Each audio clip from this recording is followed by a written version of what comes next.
Hello everyone and welcome back to the channel. So today, I think we'll be finally finishing off the Team Plasma business that is present in this game, and after that, well, there's not really much left in this run if I can be honest. Either we then beat the Elite Four in the champion and win the run, or we lose. Yeah, not much of this game left anymore at this point, but anyways, before we can even think of that, my god, I'm not gonna lie. Aside from the absolute devastation that I felt in the last episode's very end, yeah, I'm also scared of what is about to come, because I'm not gonna lie, the final fight of Team Plasma over here is absolutely crazy, and I'm not gonna lie, there is a chance that the run might end here, because I don't really have any good answers for what is about to come next. But anyways, here we are in the giant chasm, and yeah, something is about to happen here which is not very cool, but anyways. Okay, I don't think there are any wild Pokemon over here. Okay, before we move on, let me just make sure that I have everything that I need for this run. Alright, that's fine too. Okay, you know what? Yeah, I think I have everything that I possibly can use, if I can be honest. I honestly don't even know. But, oh well, let's see how this one goes. But anyways, there he is. The giant chasm. This is the spot where Kyurem's power resonates. Here, Kyurem can use the full extent of its power and easily cover all of Unova in ice. Alright. Kyurem, come. Alright, well, there he is. I have a memory that has continued to haunt me. Just one. That unpleasant look in your eyes reminds me of it. That aside, this is my gift to you to show my respect for making it this far. I'll freeze you solid right here so you can watch my glorious ascent. Kyurem, glaciate, I think that's the name, right? And my god, I'm not gonna lie, you may call this cruel, but Ghetsis might be the only smart villain in this entire franchise that immediately tries to kill the, protagonist of the game, because, hey man, last time he let them live, well, they ended up ruining his plans, so... Yeah, this time he's just not messing around. He straight up wants us to die. Oh well, I mean, there we go, guys. That's the end of the run. Nothing I can do about that, unfortunately. So, yeah. Zekrom, Fusion Bolt. Or never mind, we survive. Because, hey, we can't let the plot die there, so easily. But anyways. So you came. The freak without a human heart. N. And well, took him long enough to appear in this freaking game, considering he was pretty much, throughout with us, he was with us throughout the entire game in the previous, game of Gen 5. Zekrom told me Kyurem is suffering. I can't allow selfish humans to make Pokemon suffer. And I like Unova. It's the place that taught me how to live as a human. It's the place that made me notice the harmony between Pokemon and humans living together. I will protect the Pokemon and humans who live here.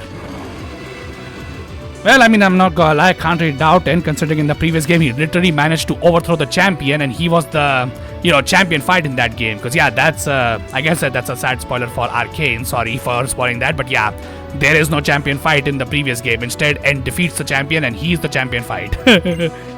Excellent, that was a moving expression of your determination. So, the education I provided to you to make you king wasn't a complete waste then. Was it not? He technically didn't become your pawn that you wanted him to be, but anyways.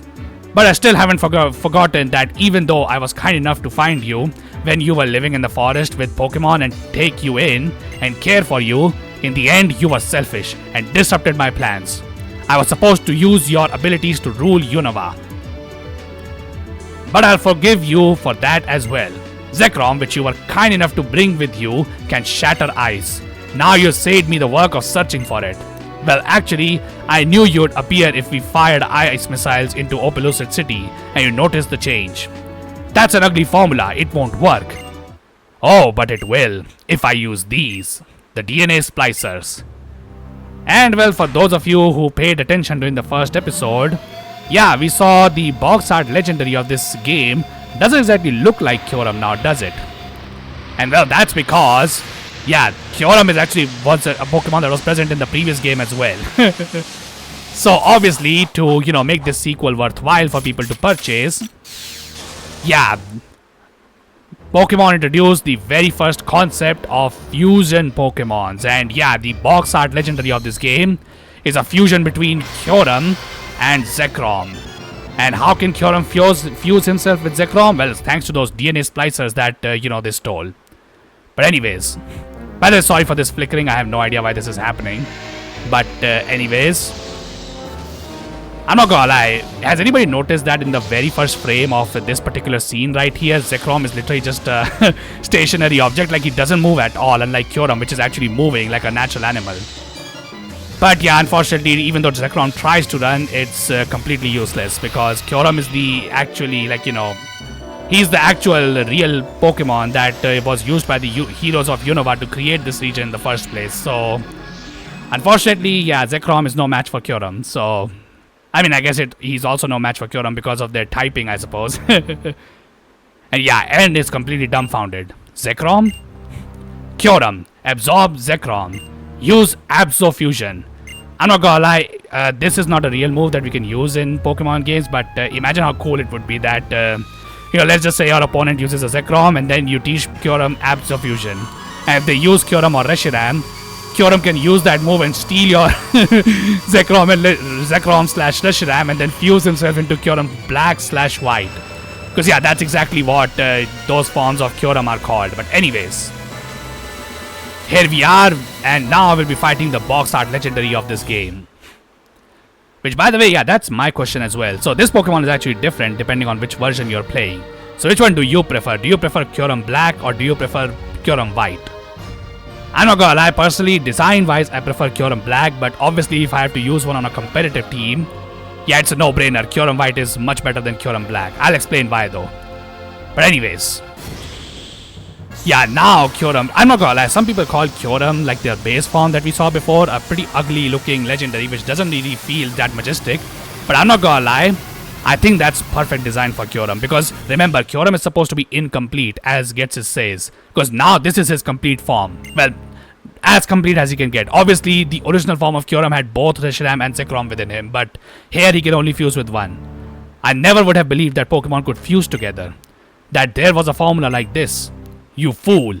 Last time I was going to use you to capture people's hearts and minds to rule them, but this time I'm simply going to use overwhelming power and rule with an iron fist.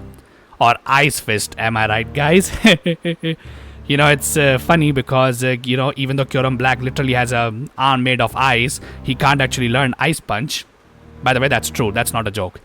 Do you understand, if you had simply become king, I would have remained beautiful. Come now, trainer. This time, no one will save you. But to make things interesting, I'll give you a chance. Let's see if you can stop this Kyurem. What's this? Your Pokeballs are trembling. Could your Pokemon be shaking with rage? I don't know, man. No, that's not possible. Simple tools don't have emotions or thought. Hey, man, you don't say it like that. You don't say that things about my nuts, okay? These nuts will be getting shoved in your face and then you will be getting a piece of me, I guess. Come, challenge Kyurem. Just so you know, catching it is impossible. My cane emits signals that disrupt the functions of all Pokeballs. No wonder this guy is senile. But anyways, okay, my lord. Yeah, so this is a crazy encounter, by the way, so just watch this. So first we have to deal with this Kyurem Black over here. So let's deal with him first. Okay, I'm not gonna lie, I did not do any calculations on this Pokemon, if I can be honest. Unfortunately, you cannot catch this Pokemon. The only way to get Kyurem Black in these games is to catch both Kyurem and Zekrom, separately in the post-game. But provided you get past this point of the game, that is. Okay, Kyurem Black is faster. Oh boy, okay, well that I did not think of, if I can be honest, but anyways. Hopefully with Steel Gem, this should be a one-shot. So good thing about, this particular Pokemon over here is that even though Kyurem has fused with Zekrom, he still is an Ice type, so he's weak to Steel. And thank God that Steel Gem boost was enough. Okay, that's pretty good, But anyways, so now that, his amazing, super powerful Pokemon is just dead in one hit. Well, first of all, Kyurem and Zekrom got separated after my powerful Flash Cannon. I can't believe it. The Black Kyurem I went to all the trouble of preparing. How irritating. Now I have to go recapture Kyurem, don't I? But first, I'll take down this disgusting trainer with my own hands. This time I will succeed. No matter what they try, no one will be able to stop me. And N just has nothing to say.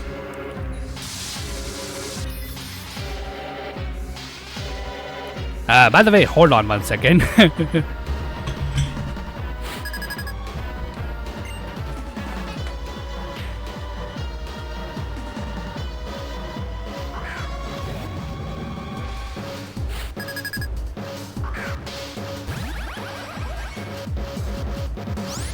A few moments later. Alright, I am back and yeah, let's see what we can do here. So his lead Pokemon is a Cofagrigus, which really doesn't threaten me too much if I can be honest. Okay, my god, you know what? I actually had a plan of switching in Chandelure on this Protect, but I don't want to risk it because if Cofagrigus over here clicks Shadow Ball, which, you know, its strongest move against, yeah, Magnezone, this would be really bad for my Chandelure because my Chandelure will get one shot by this. Not gonna lie, by the way, Cofagrigus is like a really cool ghost type if I can be honest. I want to use one, but I'm not gonna lie, for the sake of this run, I think we have to go for a better encounter, which I have delayed for this point. But we'll be getting it after I'm done with this fight. Well, if I'm done with this fight, that is. Okay, Seismitoad comes in, so he's probably clicking Earthquake over here, right? Yeah, he's probably clicking Earthquake, so how can I deal with this? I want to switch in Ferrothorn over here, I think. I'm not too sure if I can be honest.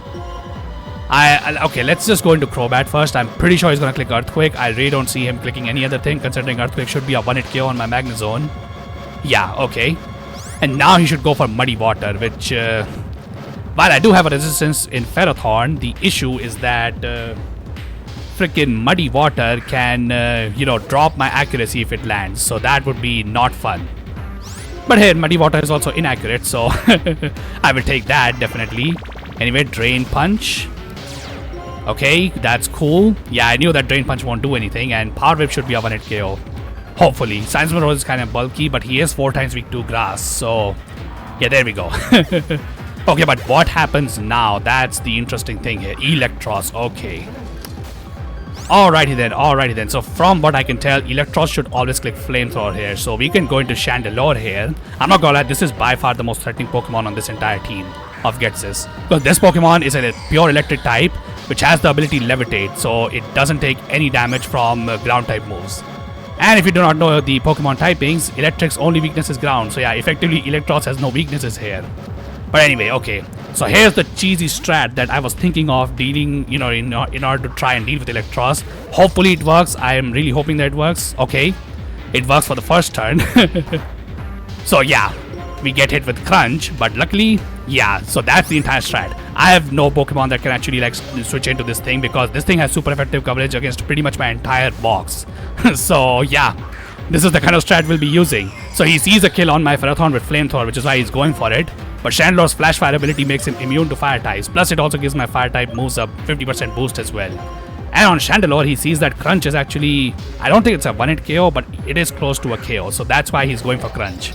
And that's good because Crunch makes physical contact with Ferrothorn. You know, in other words, he takes both Iron Barbs and freaking, you know, Rocky Helmet chip. I'm not gonna lie, this is actually a pretty bad strategy because this is chipping my Ferrothorn down, which I... you know, want to use as a contingency answer for Ghetsis' actually threatening Pokemon. But I have no choice here. I have to do this. But anyways, okay. Oh my god, you know what? I almost got scared. I thought I had switched in Ferrothorn into Flamethrower. Yeah, if Ferrothorn switches into Flamethrower, I'm done for. But anyway, hopefully this should chip down Electros well enough. Unfortunately, I think... okay, he went for Acrobatics instead of Crunch. Okay, that's a bit weird. That is bad because Ferrothorn doesn't resist that move. And I think Ghetsis is probably going to use a potion here. So I think at this point I should probably go into Garbodor. Let's see if this works. Yeah, okay, he is going for a full restore. And the reason why I switched into Garbodor is because Garbodor is my only Pokemon that is not weak to anything on this guy. But yeah, I'm not gonna lie, I don't really have anything against Electros if I can be honest. Okay, let's see. Okay, he's going for Acrobatics. I thought he would go for Flamethrower. Alright, I mean, that's cool and all. How much was that? That's 57 damage. Okay, so crit would do 114. My god, that's actually pretty close to a KO if I can be honest. That is not good at all. Alright, so what can I do here? I could lay down Toxic Spikes, but honestly he has 2 poison types in the bag. Actually no, Toxic Spikes is a stupid move. What am I saying? Yeah, Toxic Spikes don't do anything in this fight. Anyways, so should I stay in and click Venoshock? Or should I click Acid Spray? Because what Acid Spray would do is that it would lower Electrod's special defense, allowing Chandelure to potentially get the KO. But honestly, this could also click Crunch on Chandelure, or like, you know, Garbodor over here. So I'm not sure what I should do here. I think I'll just click Venoshock. It's whatever. Alright, let's see. Unfortunately, this may not do as much damage as I've hoped because, yeah, the unfortunate part here is that, okay, oh my god, that's a lot of damage. Okay, I'm dead to crit.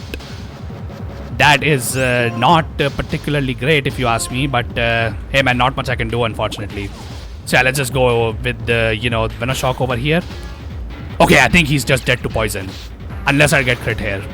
Okay, I don't get crit, which is good, so Garbodor survives. At least we're not getting another death over here, at least from this Pokemon, which I was thinking that might kill at least one Pokemon on my team. Okay, Drapion.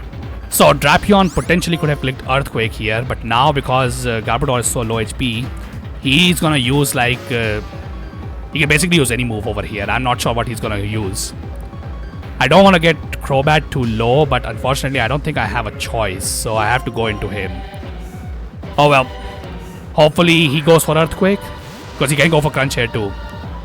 Okay, thank god. So now he should always click Crunch, which should allow Excadrill to come in.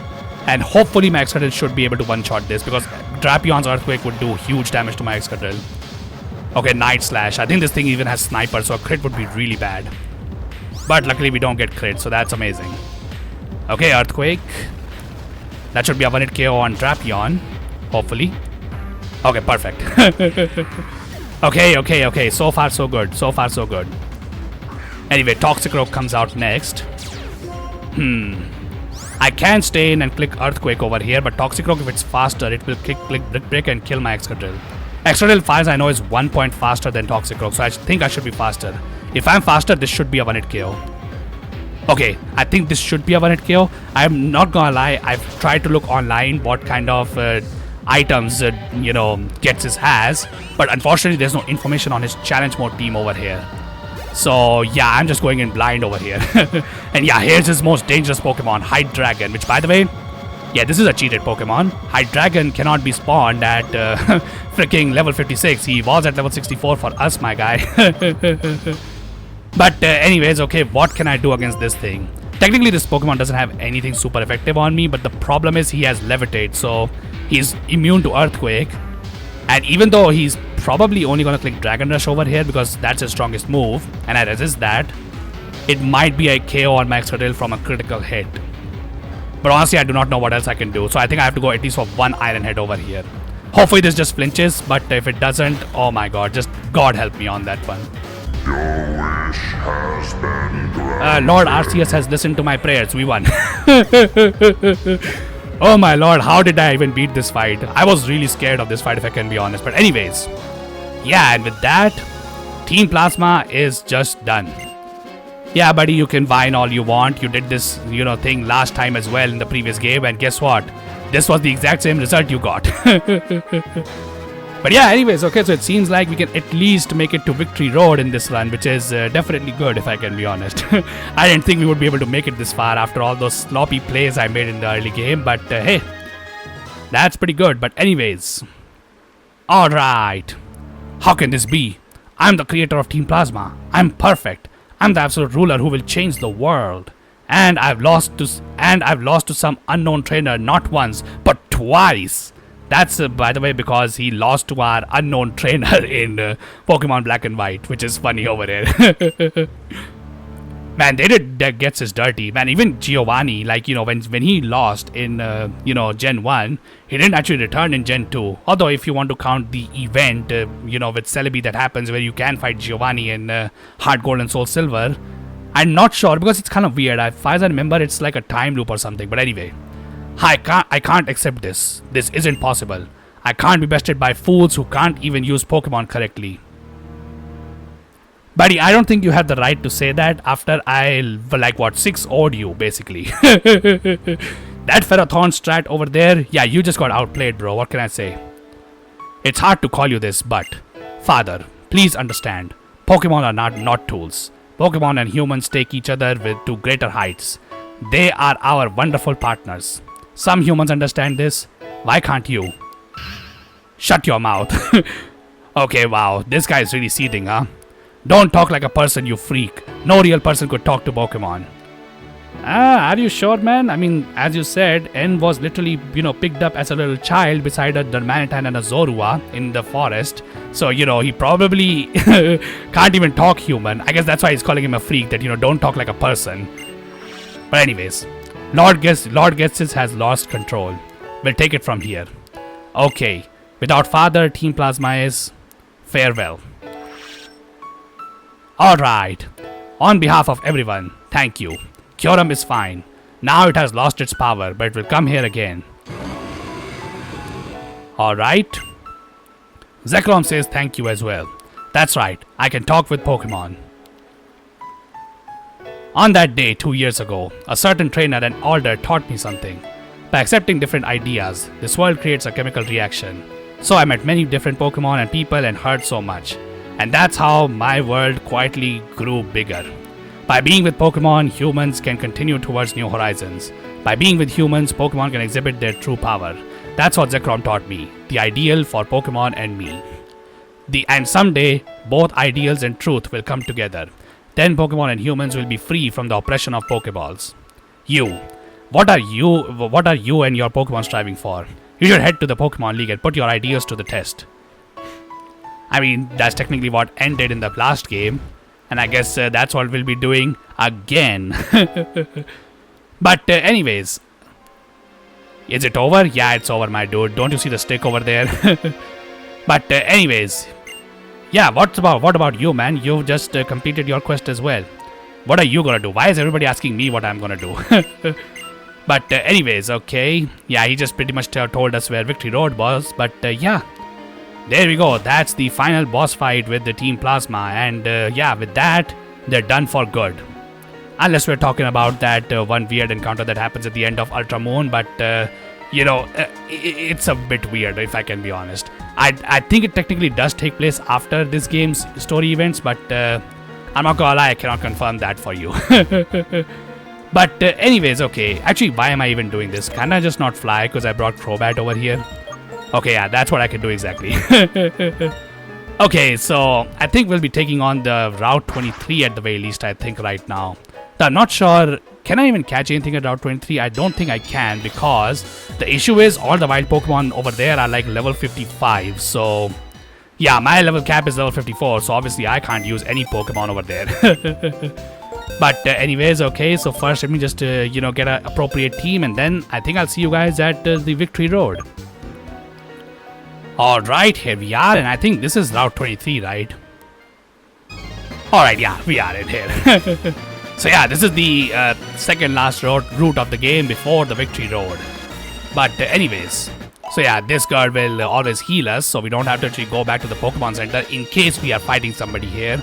But I'm pretty sure it is possible to just skip most of the trainers here. Okay, I will make one rule for this entire area.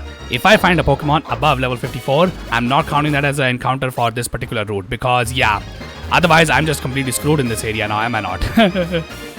Can you skip this guy? I don't think so. So I guess this is the first mandatory trainer that we have to fight, right? Yeah, okay, let's see what this Ace trainer has on his team. I'm not gonna lie, this is the scariest part of these games. The, end routes. Because, yeah, now this place will be filled with Ace trainers and veteran trainers, which are extremely dangerous. Okay, Molga. And it's freaking level 57, my god. That's like higher than Ghetsis' Pokemon. Okay, well, that's definitely a little bit scary if you ask me. Anyway, let's see if this works. My god, Chandelure is faster than Emolga, huh? I'm not gonna lie, EV training is definitely a lot powerful than I thought it would be. Okay, Jellicent. Okay, I'm not gonna lie, I think we should switch to Ferrothorn here because, yeah, while I'm confident that Chandelure is a pretty powerful Pokemon and its Shadow Ball should be able to KO Jellicent, yeah, in case Jellicent's massive bulk manages to survive, yeah, that Hydro Pump probably would just kill my Chandelure. So yeah, let's just do that, and then I think power with this thing. Yeah, because it only has hydro pump for my Ferrothorn, so it should be fine here. Anyway, let me just deal with you. I don't think this probably kills because Jellicent is a bulky Pokemon. But hey man, I have been proven wrong before as well, I suppose. Plus hey, I will absolutely take this. But anyways, okay, how many mandatory trainers do I have to fight before I can reach the victory road? I honestly do not remember. I hope that's not too many because otherwise we would be in trouble. But anyways, okay, so yeah, I'm not gonna lie, Elite Four is very, very crazy. Like if you think Ghetsis' team was crazy, boy, you have no idea how dangerous the Elite Four is in this game. But anyways, I'm pretty sure this guy can be skipped, right? Okay, let's see when he starts turning around. Okay, perfect. Alright, I think there is a guy. Yeah, I think that's the one over there. So yeah, make sure you go into that house because I'm pretty sure that house has a person that gives you flamethrower, right? Yeah, this guy over here. Okay, and now, yeah, now we can actually replace Heat Wave with flamethrower. Because in this game, also I guess Heat Wave was also nerfed in Gen 6. I don't know why in Gen 6 they decided to nerf so many moves. Like, for example, flamethrower in this game has 95 base power, but in, starting from Gen 6, it only has a base power of 90. And the same treatment was given to Heat Wave as well, which is 100 base power in this game, but in the, starting from Gen 6, it's only 95 base power. Not sure why that's the case, but anyway, yeah, we don't need Heat Wave anymore because, yeah, I would rather take a 100% accurate move over freaking, 90% accurate move because 90% accuracy equals 50% accuracy, if I can be honest. I know that's not how mathematics work, but hey, man, it's not about how mathematics work. It's about how Pokemon games work. And that's exactly how they work. So, yeah, we're absolutely not taking any risks on this one. Also, I'm pretty sure we can skip this trainer, right? Yeah, there we go. Okay. Actually, did I just make it past the... Oh. Okay, never mind. We already made it past Route 23. That's perfect, actually. But anyway, he's waiting for us over here. You came. The Pokemon League is just past Victory Road. Pokemon battles do nothing more than hurt Pokemon. That's how I understood it, and that's why I hated battles. But it's not that simple. Pokemon battles decide winners and losers, it's true. Yet they do so much more. Your Pokemon, you, your opponent, and their Pokemon. Everyone can see what wonderful things the others have to contribute. That's right, accepting different ideas, different beings changes the world, like a chemical reaction.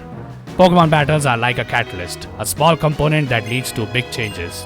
My friend Zekrom taught me that, and it's the formula I have derived from traveling the world. I want you to think for yourself about what it means. Here, take this with you. The new Victory Road has areas that are only accessible with waterfall. I mean, that's true and all, but that's not something that we need to do, I'm pretty sure. Unless, wait a second, hold on. I think even Victory Road is different in this game compared to White 2. Because in White 2, I'm pretty sure the only TMs you need to pass through this game is Strength and Flash. I think so. I don't remember, if I can be honest. We'll have to check it out. But anyways, okay, yeah, we understand your talks over there end. But anyways, okay, let's see this. Basic badge confirmed. That's Cheren's badge. Then this is the Toxic badge from Roxy. There is the Insect badge from Berg. Then the Bolt badge from Elisa. Then, what was this thing again? Quake badge from, Clay. Jet badge, I think, right? Yeah, Jet badge from Skyla. Okay. Legend badge from Drayden. And then the Wave badge from Marlin. And with that, yeah, now we have access to Victory Road. But ain't that perfect, huh? I'm not gonna lie, this door is kind of dumb, if I can be honest. Like, in Gen 1, for example, there are security guards that block you from going past this place. Heck, in in Heart Gold and Soul Silver, the Victory Road is literally just a freaking cave, which literally has nothing, which is a bit weird, if I can be honest. I'm not sure why they did that in Heart Gold and Soul Silver.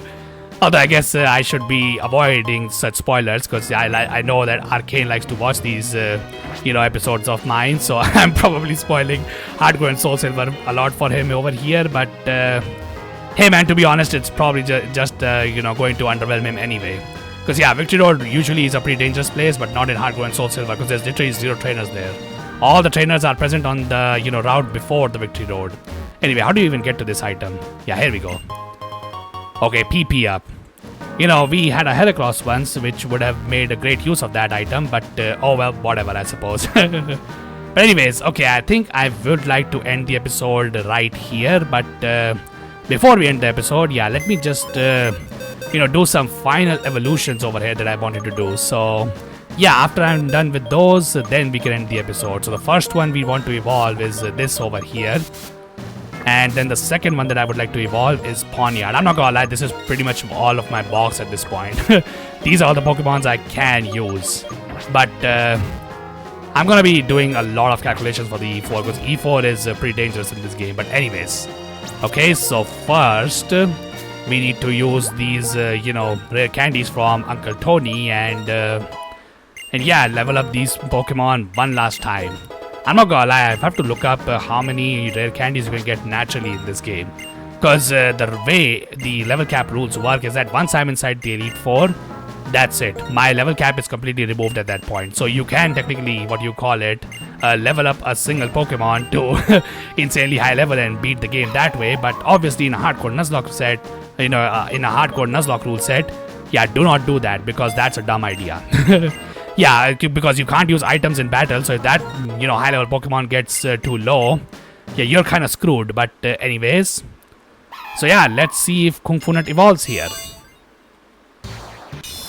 Obviously not, because we need to teach this Pokemon something before it, before I can finally let it evolve. So anyways, okay, one more time. Actually, wait a second, this is at level 50, right? It's Pawniard that evolves at level 52. Yeah, I'm not gonna lie, Gen 5, evolution levels are just absolutely crazy, especially Hydreigon, which is just an extremely sad Pokemon. I don't know if I, explained this last time, but, so the actual level of Hydreigon's evolution, the Pokemon that gets its used as its ace Pokemon, yeah, that's supposed to be level 64, by the way. So yeah, Ghetsis literally cheated a freaking, Okay, I'm not gonna lie, both High Jump Kick and Jump Kick are similar. Except High Jump Kick is much less accurate than Jump Kick is. You know what, I can always, make Mean Fu remember this, if I can be honest. I think High Jump Kick is something that I cannot make him remember anymore. Because, yeah, Mean Shao unfortunately does not learn that move until like level 63 or something like that. But anyways, so Hydreigon evolves at level 64. But the game's level cap in a hardcore Nuzlocke is only like what, level 54. If you're playing on easy mode. If you're playing normal mode, then it's level 55, I remember. Oh no, sorry, it's level 59. And on challenge mode is level 63. So literally, even if you're following the challenge, following the challenge mode level caps, yeah, that's still that's still not enough to evolve Hydreigon, which barely just manages to miss its evolution level. Pretty unfortunate, but hey, I guess what you can do is that you can level up your Hydreigon into you can keep Zweilous leveled up to level 63, and then once you enter the Elite Four gate, yeah, then your level caps are considered gone. So at that point, you can just evolve it at level 64 if you really want to. Okay, yeah, thank God. I did not want to not learn Night Slash, by the way. That's the strongest move Bisharp has, if I can be honest. And that's kind of unfortunate, because this is why Crocodile is so good, which I, ended up letting just die in this one because I'm a dumbass, but, oh well. No time to regret that one, because yeah, time for another evolution. But will I let it evolve? Yeah, we'll be letting him evolve because, yeah, there's nothing to really delay his evolution level for anymore. But yeah, anyways. So yeah, this is probably coming to the Elite Four, which is why I'm evolving him. Mean Shao is probably coming as well because yeah, with Heracross gone, I need a Pokemon for the Dark type Elite Four members. So yeah, that's probably something that Mean Shao will be helping me with. But yeah, anyways, okay, so I think on the next episode, I will probably get the last encounters we can get in this game. I have to look up if there is a Pokemon we can catch on Route 23, because I know for a fact that most Pokemon in Route 23 are at level 55 to level 57, which obviously is higher than my level cap, so I can't really use them. Although I guess I could allow myself to, keep this Pokemon in the party. I just can't use it for any battles until I enter the Elite Four gate, at which point my level cap is considered over. So yeah, I think the total amount of rare candies you can get is 14 in this game. So what I can do is that I can only use, or like allow myself to use 14 rare candies once I'm inside the Elite Four gate. And then I will just put like 2 levels on each of my Pokemon, because if you don't know what I'm doing over here with my level caps, I'm following the level caps of the Elite 4 members' strongest Pokemon, but obviously if you have played Pokemon games, you know that the Champion's Ace is actually even stronger than the Elite 4's Ace. So yeah, that's why I want to use rare candies, just to bring my, team members on par with whatever the, champion has. So yeah, that's how the level cap rules work, if somebody got confused before. But yeah, anyways, okay. I do not know if I would use Starmie, but I'll have to look up its moveset before I evolve it here. So yeah, I'll be calling the episode right here. So if you guys like what you see, then be sure to leave a like on this video and subscribe to the channel if you want to see more. And in the comment section, yeah, you tell me your hopes about the Elite 4. Do you think we can make it? I'm not gonna lie, hopes are pretty low if I can be honest. Like, to be honest, even if I hadn't lost the Pokemons that I'd end up losing in this run, yeah, I'm not gonna lie, the Elite 4 is very hard. If you have played Challenge Mode, you know exactly what I'm talking about, but if you haven't, so normally in the Black and White, or like Black 2 and White 2 games, Elite 4 members only have 4 Pokemon, kind of like their name. However, in Challenge Mode, they have 5 Pokemon, and every single Pokemon has an item. In the normal mode and easy mode, I think only their Ace Pokemons and I think one of their lead Pokemon have an item. But in Challenge Mode, all of them have a useful item, and yeah, there are 5 of them. So yeah, that's gonna be very hard to deal with. So yeah, probably need to do some preparations, get all the TMs that I haven't picked up at this point. Like for example, I didn't pick Ice Beam from Giant Chasm. So probably gonna do that first. But yeah, other than that, I hope you all have a wonderful day, and I hope to see you all in the next one.